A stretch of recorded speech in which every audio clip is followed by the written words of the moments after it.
Hello everyone. ఇప్పుడు మేము చిత్రకూట్ దగ్గర ఉన్నాము. చిత్రకూట్ అనేది మధ్యప్రదేశ్ అండ్ ఉత్తరప్రదేశ్లకి మధ్య ఉన్నటువంటి ప్రాంతము. చిత్రకూట్ పర్వతము, ఆ పర్వత శ్రేణిని దిగే మేము ఇక్కడికి రావడం జరిగింది. Almost forest దాటాము. సత్నా జిల్లా నుంచి, మధ్యప్రదేశ్లోని సత్నా జిల్లా నుంచి ఉత్తరప్రదేశ్లోకి ఎంటర్ అవుతున్న ప్లేస్లో నేను ఉన్నాను. సో ఈ చిత్రకూట్కి, అసలు ఈ భూమికి ఒక ప్రత్యేకమైన స్థానం ఉంది మన ఇతిహాసాలు. అందులోనూ రామాయణంలో ఉంటుంది. రామాయణంలో అయోధ్య నుంచి బయలుదేరినటువంటి శ్రీరాముడు వనవాసంలో చిత్రకూట పర్వతం దగ్గర ఉన్నారు. అప్పుడు ఆయన ఉన్నప్పుడే భరతుడు ఆయన్ని మళ్ళీ తిరిగి అయోధ్యకు రమ్మని చెప్పి భరతుడు వేడుకుంటాడు శ్రీరాముడిని. సో అది జరిగింది చిత్రకూట పర్వతంలో. సో చిత్రకూట పర్వతంలోనే రాముడు, సీతమ్మ వారు, లక్ష్మణుడు కొలువు తీరినప్పుడు, అక్కడ ఉన్నప్పుడు భరతుడు వచ్చాడని మనకు రామాయణంలో తెలుస్తుంది. సో ఆ చిత్రకూట పర్వతం మీదనే ఈవెన్ అగస్త్య మహాముని ఆశ్రమం కూడా ఉండింది, అండ్ అత్రి మహాముని ఆశ్రమం కూడా ఉంటుందని మనకు ఆ రామాయణంలో తెలుస్తుంది. సో అట్లాంటి ఒక పుణ్య భూమిలో నేను ఉన్నాను ఇప్పుడు. చిత్రకూట పర్వతం దగ్గర మేము ఉన్నాము. నా వెనకాల చూస్తే ఇక్కడ ఎక్కడ చూసినా కూడా అన్ని సిగ్నిఫికెంట్ గా కనబడుతున్నాయి. అంటే ప్రతిదీ రాముడు, సీతమ్మ వారికి లింక్ చేసుకునే అన్ని గ్రామాలు కనబడుతున్నాయి. అండ్ ఇక్కడ ఫారెస్ట్ నుంచి మేము వచ్చాము.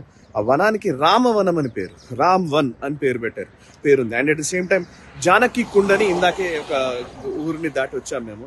అదేంటంటే జానకి మాత అక్కడ తన వెళుతున్నప్పుడు అక్కడ పొలంలో ఆవిడ స్నానం చేసినట్టుగా చెబుతున్నారు. సో జానకి కుండ్ అనేది అక్కడ ఉంది అని చెప్పేసి ఒక స్థల పురాణం ఉంది. అండ్ అంతేకాదు ఇక్కడ బేసికల్లీ ఈ చిత్రకూట్ పర్వతానికి దగ్గరగానే అనేక మంది, సతీ అనసూయ అని ఒక గ్రామం పేరే ఉంది. అనసూయమ్మ తల్లి పేరిట ఒక గ్రామం ఉంది. అంటే మీకు అణువున భారతదేశంలో ప్రతి అణువున కూడా ఏ ఊరికి వెళ్ళినా, ఎక్కడికి వెళ్ళినా కూడా రాముడి ఆనవాళ్లే కనబడుతూ ఉంటాయి. సో అట్లాంటి రాముడి నడయాడిన ఒక పవిత్ర భూమిలో మేమున్నాము ఇప్పుడు. మందాకిని నది పై నుంచి మేము వెళ్తున్నాము. సో కిషోర్ పోరెడ్డి గారు నాతో ఉన్నారు. Kishore ji, so full casual గా కనబడుతున్నారు మీరు ఫస్ట్. సో కిషోర్ జీ, అసలు యాక్చువల్లీ మనము నాగ్పూర్ నుంచి మన ప్రస్థానం మొదలైతే, అదే సరే తెలంగాణ నుంచి వచ్చామనుకోండి, బట్ నాగ్పూర్ తర్వాత మధ్యప్రదేశ్, ఇప్పుడు మనం ఉత్తరప్రదేశ్ లోకి ఎంటర్ అవుతున్నాం. సో ఫస్ట్ మీకు అనిపించినవి కొన్ని మీ అనుభవాలు చెప్పండి. అసలు మీకు ఏమనిపిస్తుంది ఈ జర్నీలో? అదే ముందుగా మన ప్రేక్షకులందరికీ నమస్కారం అండి. మీకు కూడా సాయి గారు. మనం హైదరాబాద్ నుంచి ఆదిలాబాద్ వరకు, అది ఆఫ్ కోర్స్ మనము అది దాటిన తర్వాత నాగ్పూర్ వరకు కూడా కొంత దూరం వరకు ఆదిలాబాద్ దాటిన తర్వాత ఆ హైవే నేషనల్ హైవేనే కానీ కాస్త రిపేర్లు అవి ఇవి నడుస్తూ ఉండే. దాని తర్వాత నాగ్పూర్ వచ్చాము. నాగ్పూర్ సిటీ నుంచి ఒకసారి బయటపడిన తర్వాత నాగ్పూర్ ఫస్ట్ ఆఫ్ ఆల్ మంచి క్లీన్ సిటీ అనిపించింది. ఫస్ట్ ఇంప్రెషన్స్ అయితే నాగ్పూర్. అంతకుముందు ఒకసారి వచ్చాను కానీ ఎప్పుడో తెల్లవారుజామున వచ్చి మళ్ళీ ఎమ్మటే వెళ్ళిపోవాల్సి వచ్చింది ఎవరినో కలిసి. ఈసారి చూస్తే చాలా మంచి క్లీన్ సిటీ, కొంచెము రష్ లేకుండా కాస్త ప్లెజెంట్ గా ఉన్న సిటీ అనిపించింది. అది దాటి మనము ఎప్పుడైతే ఇటు సైడ్ మధ్యప్రదేశ్ వైపు రావడం మొదలు పెట్టామో మొత్తం నేషనల్ హైవేస్, అదే national highway Kashmir to Kanyakumari హైవేనే మనము వచ్చింది.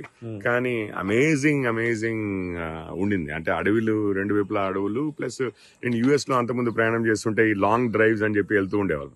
అంటే చాలా మంది నాతో పాటు కానీ మామూలుగానే ఆ దేశంలో అదొక అలవాటు, ఆనవాయితీగా అన్న టైప్ లో లాంగ్ డ్రైవ్స్ వెళ్తూ ఉంటారు. సో ఇక్కడ మొదటిసారి నాకేమనిపించింది అంటే, అంతకుముందు నేను ఒక 20 సంవత్సరాల క్రితం నా ఇంజనీరింగ్ అయిపోయిన తర్వాత సివిల్ సర్వీసెస్ లో వచ్చినప్పుడు, దాని తర్వాత 1-2 సంవత్సరాలు అట్లా కొంచెం తిరిగాను. కానీ అప్పట్లో ఏ రైళ్లలోనో, ఎక్కువగా రైళ్లలోనే, ప్లేన్లు కూడా లేవు అప్పుడు. ప్లస్ ఈ రోడ్ల మీద తిరిగేంతగా అంత ఇదిగా లేకుండింది. కానీ నిన్న చూస్తుంటే మనం 1000 కిలోమీటర్లు 48 గంటల కంటే తక్కువలోనే 1000 కిలోమీటర్లు వచ్చిన ఇది కనిపిస్తోంది. అండ్ ఎటువైపు చూసినా గానీ అంతకుముందు 100 కిలోమీటర్ల వరకు కూడా మీకు మామూలుగా పక్కన ఎక్కడో చిన్న గుడిసె లాంటి ప్లేసెస్ లో చాయ్ ఇట్లాంటివి దొరికేది. ఇప్పుడు మన హైదరాబాద్ టు విజయవాడ హైవేలో ఎట్లాగైతే మనకు ఎక్కడ పడితే అక్కడ చాయ్లే కానివ్వండి, లేకపోతే టిఫిన్లే కానివ్వండి, కొన్ని రెస్టారెంట్స్ కూడా పెద్ద పెద్దవి స్ట్రక్చర్స్, 2-3 అంతస్తుల బిల్డింగ్సే కానివ్వండి, అట్లాంటివన్నీ ఈవెన్ ఈ మధ్యప్రదేశ్ టు మనం ఉత్తరప్రదేశ్ వెళ్తున్న దారిలో కూడా విపరీతంగా వెలిసాయి. సాయంత్రాలు మనం చూస్తే మంచి లైటింగ్స్ ఉండి, పెద్ద పెద్ద బిల్డింగ్స్ ఉండి, ఇట్లాంటివన్నీ. అండ్ ఇంకొక ఫీచర్ ఏంటి అంటే, చూసింది అంటే చాలా మార్పు వచ్చింది అన్నది అయితే మీకు క్లియర్ గా కనిపిస్తోంది. అండ్ నాకేమనిపించింది అంటే, మొదటిసారి ఈవెన్ ఫ్యామిలీస్ అయినా ఉమెన్ అయినా కానీ ఇండిపెండెంట్ గా అసలు అంటే లాంగ్ డ్రైవ్స్ కి ఒక 1000 కిలోమీటర్ల డ్రైవ్స్ కి పోగలిగేటటువంటి సేఫ్ గా అట్లాంటి ఇన్ఫ్రాస్ట్రక్చర్ ప్రతి 2-3 కిలోమీటర్లకు ఒక దగ్గర ఏదో హోటల్, ఏదో ఒక ఛాయ్కో, లేకపోతే ఒక దాబానో, లేకపోతే ఇంకొకటో స్టే కూడా ఇంకొకటో ఏదో ఒక ఫెసిలిటీలు కూడా కనిపించినాయి. ప్లస్ వేలల్లో కూడా మనకు ట్రక్స్ ఒక కిలోమీటర్ ప్రయాణించామంటే మీరు అట్లీస్ట్ ఒక 10 ట్రక్కులు ఇటు పోతున్నావు అటు పోతున్నావు మీకు కనపడకుండా లేని ఈ 1000 కిలోమీటర్లలో కూడా నేను ఎక్కడ చూడలేదు అన్నట్టుగా. అంటే ఒకసారి మనం ఈ నాగ్పూర్ దాటిన తర్వాత మనం ఇటు సైడ్ వస్తుంటే మధ్యప్రదేశ్ దాటుతూ ఉంటే అసలు ఎక్కడా కూడా ఈ హైవేల మీద కంటిన్యూస్ గా ట్రక్స్ ట్రావెల్ అవుతున్నాయి. అండ్ ఎస్పెషల్లీ మీరు చూస్తే గూడ్స్ ఉండొచ్చు కానీ ఈ పైప్స్ ఇతరత్ర ఇన్ఫ్రాస్ట్రక్చర్ రిలేటెడ్ సామాన్లు విపరీతంగా డెలివరీ ఉంది కదా వాళ్ళ వెహికల్స్, అంటే ఈ లాజిస్టిక్స్ వెహికల్స్. సో ఒకటేమో ఒకవైపు ఈ కామర్స్ మీకు నిజంగానే రవాణా దేశం మొత్తంలో జరుగుతున్నట్టుగా మన కళ్ళకద్దినట్టుగా అనిపిస్తుంటే, ఇంకొక side infrastructure project especially pipe line ఉన్నాయి. నేను అనుకున్నాను ఇక హర్ఘర్ జల్ ఇట్లాంటివి ఉన్నాయి కదా ప్రోగ్రామ్స్ విపరీతంగా జరుగుతున్నాయి కదా వాటి కోసం అనుకున్నా. ఎందుకంటే వందల్లో వెహికల్స్ చూసాం మనం ఈ పైప్ లైన్స్ పైప్స్ పెద్ద పెద్ద పైప్స్ వేసుకుని వెళ్తున్నవి. అండ్ ఆ కార్గో చూసి అయితే నాకైతే నిజంగా అసలు నేను నమ్మలేకపోయాను. అంటే ఇంత కార్గో ట్రావెల్ అవుతోంది ఇండియాలో, ఒక లాజిస్టిక్స్ రెవల్యూషన్ వచ్చింది అన్న విధంగా అంత ఇదిగా. అంటే మనం హైదరాబాద్ లో టౌన్ లో ఉన్నప్పుడు లేకపోతే మన విజయవాడ హైవేలో చూసినప్పుడు అది ఎప్పుడు ట్రాఫిక్ ఎక్కువగానే ఉంటుంది, పర్సనల్ వెహికల్స్ ఎక్కువగా అనిపిస్తాయి.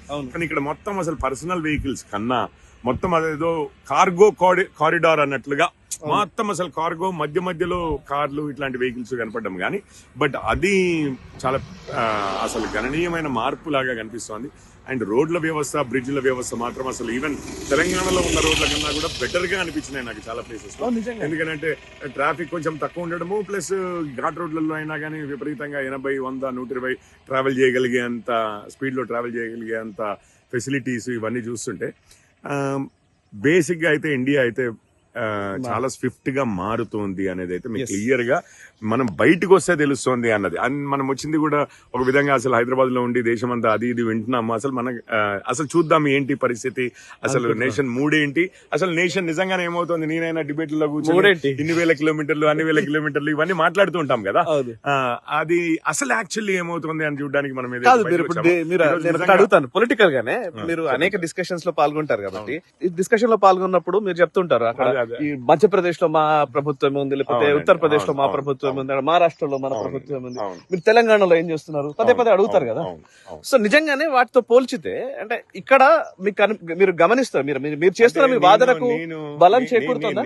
నేను అంటే అరౌండ్ 96, 97 ఆ ప్రాంతంలో ఆ సమయంలో నేను ఢిల్లీలో ఉండే సౌత్ బ్లాక్ లో పనిచేస్తుండే డిఫెన్స్ మినిస్ట్రీలో. ఆ సమయంలో నేను ఇక్కడ కట్నీ అని ఇక్కడే మధ్యప్రదేశ్ లో సత్నా, దానికి ముందు మనము వచ్చింది కట్నీ నుంచి వచ్చాం. ఆ కట్నీలో ఏసీసీది చాలా హ్యూజ్ సిమెంట్ ఫ్యాక్టరీ ఉంటుంది. అక్కడ మా బావ గారు తను ఎన్వైరన్మెంటల్ ఇంజనీర్ గా పనిచేసేది అప్పట్లో 25 years back, more than. So నేను అప్పుడు ట్రైన్ లో వచ్చాను. అప్పుడు మధ్యప్రదేశ్ అసలు ఆ ఇంటీరియర్స్ అవన్నీ చూస్తుంటే నిజంగానే మీకు పావర్టీ అనేది క్లియర్ గా ఆ సండే మార్కెట్ అని చిన్న చిన్న షాక్స్ లాంటివి ఉండి అసలు ఇక రోడ్ల విషయమే కానివ్వండి, ఆ ఇండ్ల విషయమే కానివ్వండి, ఇదే కానివ్వండి చాలా poverty. Of course 25 years back అనుకోండి. కానీ దాని తర్వాత కూడా చాలా ట్రావెల్ చేశాము. మరి అంత విస్తృతంగా నేను అప్పుడు ఇక్కడే ఉన్నాను, ఒక వారం రోజులు అదంతా ఉండేసరికి నాకు కొంచెం అది పరిచయం. ఇప్పుడు చూస్తే అసలు అప్పటిదానికి ఇప్పటిదానికి ఎటువంటి సంబంధం లేదా. అసలు రోడ్ల మీద ఇంత దూరం రావడానికి ధైర్యం చేసేవాళ్ళం కాదు. ఇక్కడ 1.5 days మనము కట్నీలో ఉన్నాం. అఫ్ కోర్స్ డే అంతా నాగ్పూర్లో స్పెండ్ చేసిన తర్వాత కూడా మనం రాగలిగాం, లేకపోతే 10 గంటల్లో ఇక్కడే ఉండేవాళ్ళం అన్న టైప్ లో. అంత ఈజ్ ఆఫ్ యాక్సెస్ రావడమే కానివ్వండి. దాని తర్వాత మధ్యప్రదేశ్లో దేర్ ఇస్ బ్యూటీ ఉందండి. అంటే నిజంగానే నేను చెప్తున్నాను, నేను మన దగ్గర పార్టీలో జాయిన్ అయిన తర్వాత బీజేపీలో నేను మామూలుగానే ఇప్పుడు కరీంనగర్ వెళ్తాము, మనము ఖమ్మం వెళ్తాము, లేకపోతే ఇటు మహబూబ్ నగర్ సైడ్ వెళ్తాము, అటు నాగర్ కర్నూలు వెళ్తాము, ఆదిలాబాద్ కూడా వచ్చిన రోజులు చాలా ఉన్నాయి. అంటే చాలా ప్రదేశాలు ఇవన్నీ తిరిగిన రోజులు ఉన్నాయి. మనకు అడవి కనిపించడం అనేది అటు సైడ్ మనము కాళేశ్వరం సైడ్ అటు వెళ్ళినప్పుడు కానీ, లేకపోతే ఇటు ఆదిలాబాద్ ఈ ప్రాంతాలే కానీ, మిగిలిన ప్లేసెస్ అంతా కూడా మనది ఒక రకమైన ఒక యూనిఫామ్ సిచ్యువేషన్ అన్నట్టుగా. మీరు ఏ ఊర్లో ఉన్నారనేది కూడా తెలియదు, పోతున్నా కొద్ది రోడ్లు అవే ఇండ్లు అవే ఇది అన్న టైప్ లో. కానీ మధ్యప్రదేశ్ లో ఒకసారి ఎంటర్ అయిన తర్వాత అఫ్ కోర్స్ శ్రీశైలం సైడ్ వెళ్తుంటే కాస్త అడవి కనిపిస్తుంది. ఇక్కడ అసలు దట్టమైన అడవులే కానివ్వండి, లేకపోతే కొండలే కానివ్వండి, వ్యాలీసే కానివ్వండి, కాస్త వాటర్ ఇదే కానివ్వండి, అసలు మీకు ప్రకృతి క్లియర్ గా ఒకటి అదొకటి గమనించింది. And as we get through Madhya Pradesh మనకి ఏం కనిపిస్తుంది అంటే మీరు ఎక్కడ చూసినా గానీ ఇప్పుడు అక్కడ గుట్ట మీద ఇల్లు దగ్గర ఇది చూసినా కూడా మీకు ఎక్కడ చూసినా ఆవులు ఎడ్లు అసలు విపరీతంగా ఎక్కడ పాడి. బర్రెలు కనపడవు. పాడి పంట అన్న టైప్ లో. correct. అఫ్ కోర్స్ పంట మన దగ్గర ఎక్కువ ఉండొచ్చు, మొత్తం పచ్చని పొలాలు అన్న టైప్ లో. ఇక్కడ ఎక్కువగా సోయాబీన్, ఇంతకుముందు మనం సత్నాలు ఆగాం, సోయాబీన్, దాని తర్వాత వీటి ఇవి పండిస్తారంటున్నారు. వాణిజ్య చెరుకు పంటలు ఎక్కువ. చెరుకు ఎక్కువ మహారాష్ట్ర నుంచి వచ్చాం మనం. అక్కడేమో విపరీతంగా లారీల నిండా చెరుకు ఇది చూస్తున్నాం, రవాణా చూస్తూ ఉంటే చెరుకు గడలు. సో ఇక్కడ కొంచెం పంటల్లో కాస్త తక్కువ ఉన్నా గానీ బట్ చాలా మార్పు ఆ ఇండ్లలో గానీ కట్టడాల్లో గానీ వెహికల్స్ లో కానివ్వండి, మీరు కల్చర్ ని two wheelers, preserve four wheelers. చేసుకుంటారు. కానీ కల్చర్ డెవలప్మెంట్ జరుగుతుంది. ఊర్ల పేర్ల దగ్గర నుంచి మీరు చూస్తూ ఉంటే అక్కడ ఉండే జీవన శైలి దగ్గర నుంచి నేను అన్నాను ఇప్పుడు ఆవులు ఎడ్లు ఇవన్నీ ఉండడం అనేది ఆ పాత. ఇప్పుడు ఇంతకుముందే మనము మోదుగాకులు చూసాము, వాళ్ళు ఇంకొకటి ఏంటి బీటీ కట్టల కోసం అని ఆకులు, దాని తర్వాత అది విస్తరాకులు తయారు చేయడము, ఇవన్నీ చూస్తూ వస్తున్నాం కదా. అంటే కాస్త ఆ tradition at the same time rapid development, దీని యొక్క కాంట్రాస్ట్ మీకు ఆ కాంబినేషన్ అండ్ కాంట్రాస్ట్ మీకు క్లియర్ గా మధ్యప్రదేశ్ లో కనిపిస్తోందండి. అట్లాగే ఆ ప్రకృతి ఇటు డెవలప్మెంట్ రెండు కూడా ఇంకా పూర్తిగా ఇదవ్వలేదు. అంటే ఆ రెండు పెద్ద యుద్ధంలోకి వచ్చినట్టుగా అయితే మనకి ఇక్కడ కనపడదు. ఇంకా సామరస్యంగానే డెవలప్మెంట్ జరుగుతోంది, ఒకవైపు ప్రకృతి పరిరక్షణ జరుగుతోంది, కొంచెం ఆహ్లాదకరంగా ఉన్నాయి వాతావరణాలు ఎటు చూసినా అన్న ఫీలింగ్ ఉంది.